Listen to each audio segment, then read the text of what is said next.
I love me a good strategy game. One of my favorite aspects of them is seeing how the world changes as you play.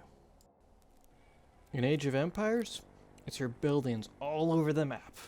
In Factorio, it's polluting the world. In Kenshi, it's, well, I don't really know because I'm really bad at this game. Maybe it's destroying the social order? Anyway, seeing the world change is immensely fascinating to me. A living world that changes, dependent or independent of player action, that is something that I adore in game design. And there's one game, with mods, that nails it perfectly for me. That game is Conquest of Elysium 5. Don't worry about the 5, there's nothing to worry about there. There's no story, believe me. Now, Conquest of Elysium is a turn-based strategy game made by Illwinter Studio. The mod here is the Conquest of Elysium 5 Total Overhaul mod, created by Commissar John Fuqua. Makes me smile people remember that meme, that is an old one. Now, what makes this game world so fascinating to me is the amount of movers and shakers in it. The game works across multiple layers, with Elysium being the center of it all. Hell is another layer. Hell is very real, and it sucks. It's probably the worst mover and shaker. Now, what do I mean by movers and shakers? I mean long-term faction goals. See, if you're playing as a demonologist, your end goal is to summon the forces of hell. No, you can't control them, but I don't know, you probably got nothing better to do. But bringing forth the forces of oblivion isn't quick and easy. It requires time, money, and blood. Not sweat though, we have underlings for that. Now, on a little bit of a side note, I have played necromancer, cultist, and even voice of L. The demonologist units are actually kind of spooky. When you see giant demon lord Abarex casually strolling around Elysium, and by strolling, I mean destroying cities, it's a little bit disturbing. It hits different, as the kids say. Papa, I hate hell, no one in the audience said. Fear not my schizophrenia-induced homunculus hallucination, because God is with us this day. Worshipping the devil is cringe, and it loses its property value. But thankfully, if we worship El, the one true God, our worshipper's property becomes our property. See, even if our towns get captured by filthy pagans, our true believers will still give us money, bless them, which is great for us, as we need their money and their faith to unlock the seals to summon the one true God. And you and I, we both know what happens when the last seal is unlocked and the trumpet blows. Now, both of these change the game world via huge rampaging armies of demons, or even worse, biblically accurate angels. So in the end, they destroy parts of the game world. Now this is where the Total Overhaul mod comes in and really adds to the whole experience. Because instead of simply destroying the game world, you can add to it. You can build villages, upgrade them, and continually build them up. This nets you money, and often a secondary faction resource. Some factions can even build mines for iron, which is a very useful and rare resource. Running around the map, creating towns is the essence of the changing the map that I love. With the addition of another mod, one less pinky promise, towns have a random chance to upgrade every single turn, making the map feel that much more alive as towns change over time. Combined with the random event system already in the base game, you have a fantastic combination. Now, my favorite class is necromancer. I like to build up as many villages as possible, and then I get this really cool dynamic.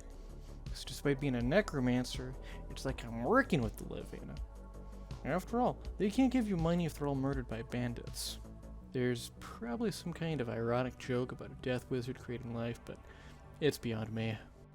On that necromancer-themed note, let me directly rip off my Steam review with a story from this game, presented in my favorite form, green text. Be me, playing modded Conquest of Elysium 5. Playing necromancer. Instead of killing villagers and raising them as undead, I build villages, because zombies don't pay taxes. Build up that sweet, sweet tax base. See that a demonologist is making a hell portal. Begin building up armies of heavy infantrymen backed up by cannon fodder undead. The hell portal starts spawning armies of demons. Demons are wiping out major factions. Heroes begin spawning en masse in my villages. Relocate one to a guard tower, completely forget about him. A couple turns later, he kills a demon. Nice. Begin building a grand army to kill all the demons. Heroes stand next to undead giants and enslaved spirits guard the flanks of my heavy infantrymen. My demi-lich character leads them from behind, blasting map-wide attacks. We overrun the demons and slaughter dozens of small, disorganized armies. We get closer and closer to the hell portal.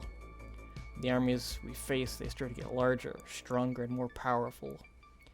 More armies of human sinners than demons, too. Sinners have garbage morale and always run. Then we start to meet the Bloodsworn.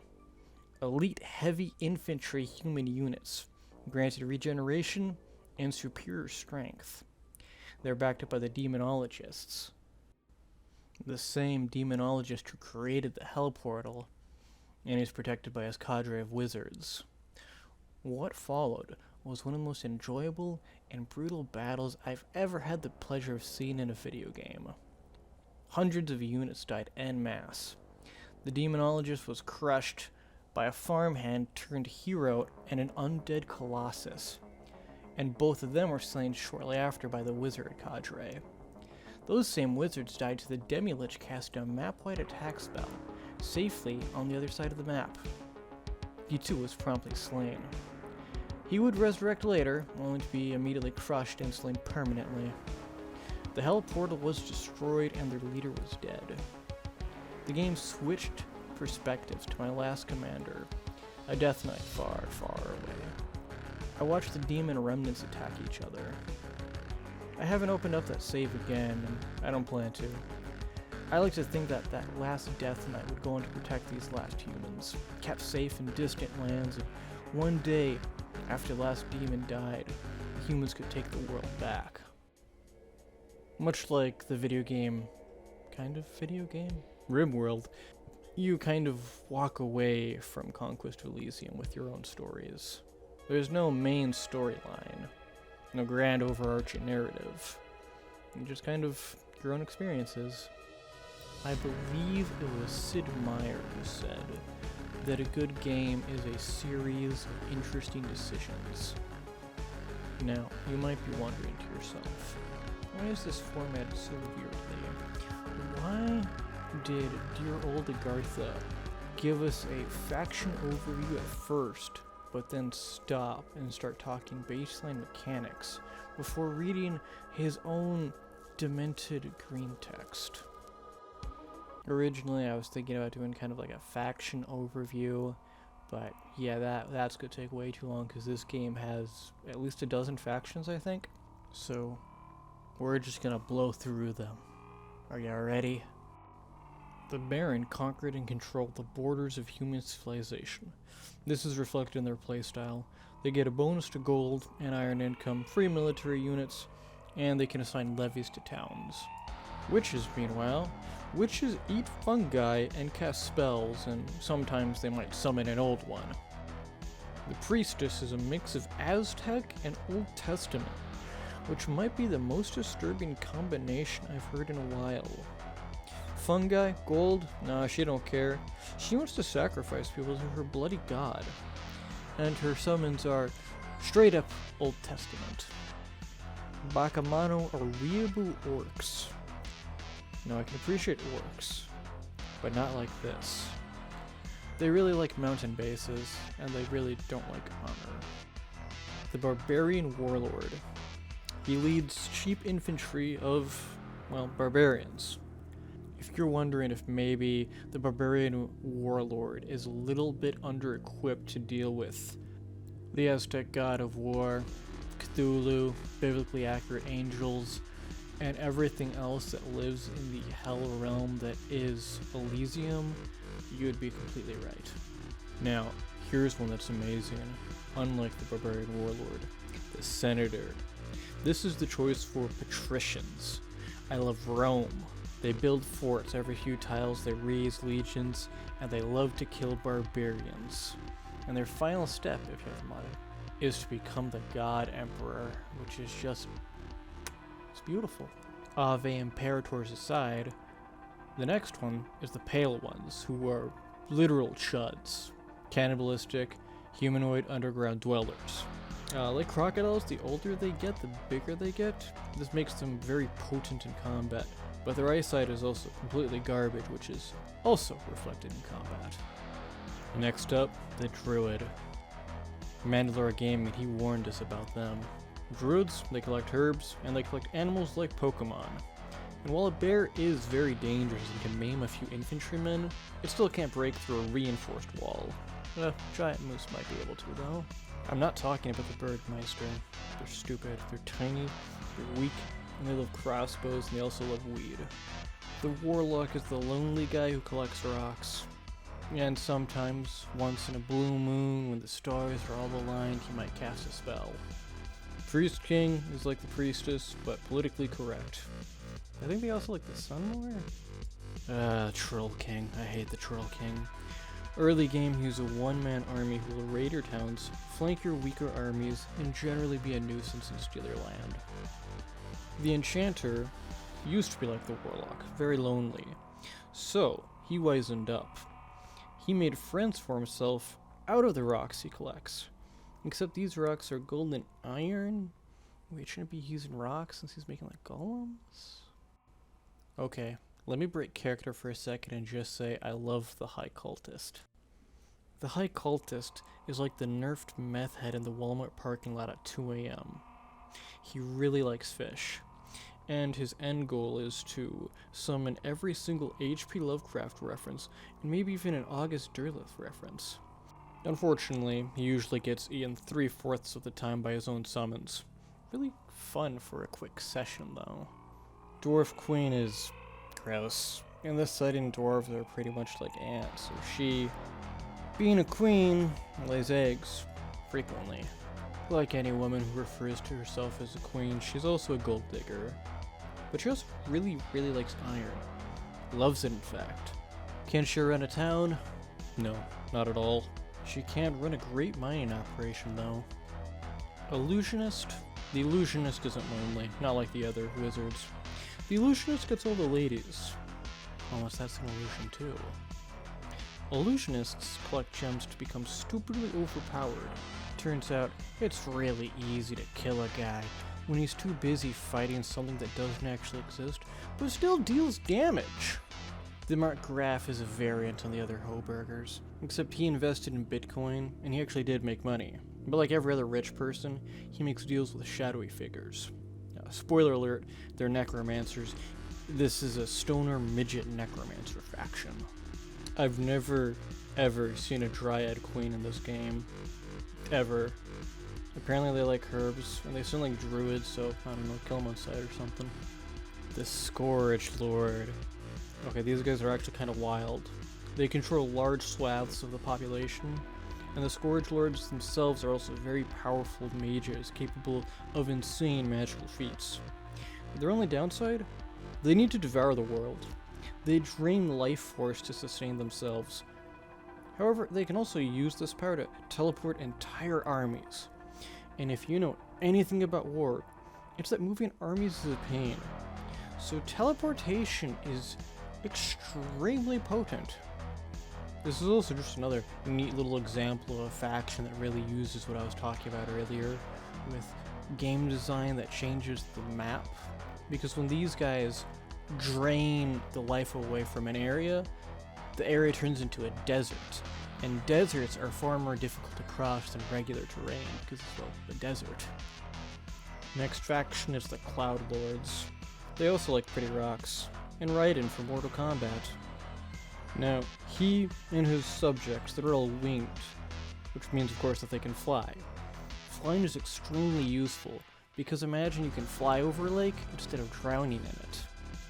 On the completely opposite end of the spectrum is the Cobalt King, who rules over the kobolds, which are multicolored reptile-spawned rocks. Now their king uses gems to hopefully one day get Dragon Senpai to notice him, because he himself is not a Dragon Senpai. Next up is the monkey Maharaja. They're little monkeys. They're controlled by gorillas. This is dumb. They live jungles, small villages, and possibly Donkey Kong Country.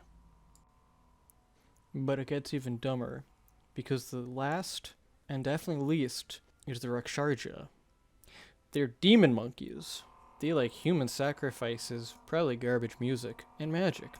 And sometimes they disguise their demon monkeys as regular monkeys. If your brain is now leaking out of your skull, that makes two of us. I'm just gonna break script right now and say I don't know how long I've been doing this for. I've been here a while though. That wasn't 12 factions, that was 26 factions if you're curious. Let me wrap things up then. Conquest of Elysium 5 is a very unique game. There's no other strategy game quite like it. Not simply because of the sheer roster of factions or the randomly generated elements, but the world design in particular. The world can be changed by a myriad of different factors. Your city can grow, or it can get hit by a meteorite. Now, as of the time that I record this, Conquest of Elysium 5 is 50% off on Steam, or in other words, $15. With all of that said, thanks for watching this video. Fun fact, I'm also working on a video game by the name of Ghoul Fort. It's a mixture of real-time strategy and visual novel, and it's equally, if not more, unhinged than the video you are currently listening to. It also probably doesn't have me constantly making saliva noises. On one hand, I feel kind of bad about that, on the other hand, I feel nothing. So, the Winter game design started in the 1990s, and their games still look like they were made in the 1990s. Man, I love this pixel art. The pixel art they got, it's so good.